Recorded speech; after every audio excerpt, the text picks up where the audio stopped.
Hi అండి. ఈరోజు నేను మామిడికాయ తొక్కుడు పచ్చడి అయితే చేసుకుంటున్నానండి. ఇలా మామిడికాయని పెచ్చులు పెచ్చులుగా కట్ చేసుకోవాలి. ఇది రోట్లో చేసుకుంటే ఎంత బాగుంటుందండి. కానీ ఇప్పుడు నేను ఇంటి దగ్గర పనులు అవి ఇంకా కుదరక మిక్సీలో చేస్తానండి. అలా ముక్కల్ని మిక్సీలో వేసుకొని దానిలోనే మీ టేస్ట్ తగ్గట్టు కారం వేసుకోవాలి. తర్వాత కొద్దిగా ఉప్పు వేసుకోవాలి. ఉప్పు కూడా చూసి వేసుకోండి, సరిపోకపోతే వేసుకోవచ్చు, కానీ ఎక్కువైతే ఏం చేయలేం కదా. నేను ఆవాలు మెంతుల పొడి ఎప్పుడు ఇంట్లో ఉంచుకుంటానండి. ఆ పొడి కొద్దిగా అయితే వేసి ఇలా మిక్సీ రివర్స్ తిప్పండి, కొద్దిగా కచ్చాపిచ్చాగా వస్తుంది. మరి మెత్తగా అయిపోయినా బాగోదు, కొంచెం పలుకుంటేనే బాగుంటుందండి. ఇలా ఈ చట్నీ చేసేసుకొని పక్కన పెట్టేసుకోవాలి. తర్వాత దీన్ని అయితే తాలింపు వేసుకోవాలండి. ఇది పుల్ల పుల్లగా ఎంత బాగుంటుందోనండి. మా చిన్నప్పుడు మా అమ్మ వాళ్ళు రోట్లో తొక్కేవాళ్ళండి. రోల్ అంటే ఇప్పుడు ఇలా కుందుల్లో ఇలా కాదు, పిండి దంచుకునే రోల్ ఉంటుంది కదా, ఆ పిండి దంచుకునే రోల్లో తొక్కి తాలింపు వేసేవాళ్ళు. అప్పట్లో అయితే నాకు తెలిసి 10-15 రోజులు నిల్వ ఉండేదండి.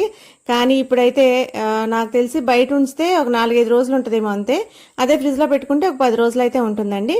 తర్వాత ఈ పచ్చడిని అయితే తాలింపు వేసేసుకొని తాలింపులో అయితే వేసేసానండి ఈ పచ్చడి మా వారికి అయితే చాలా ఇష్టం అండి.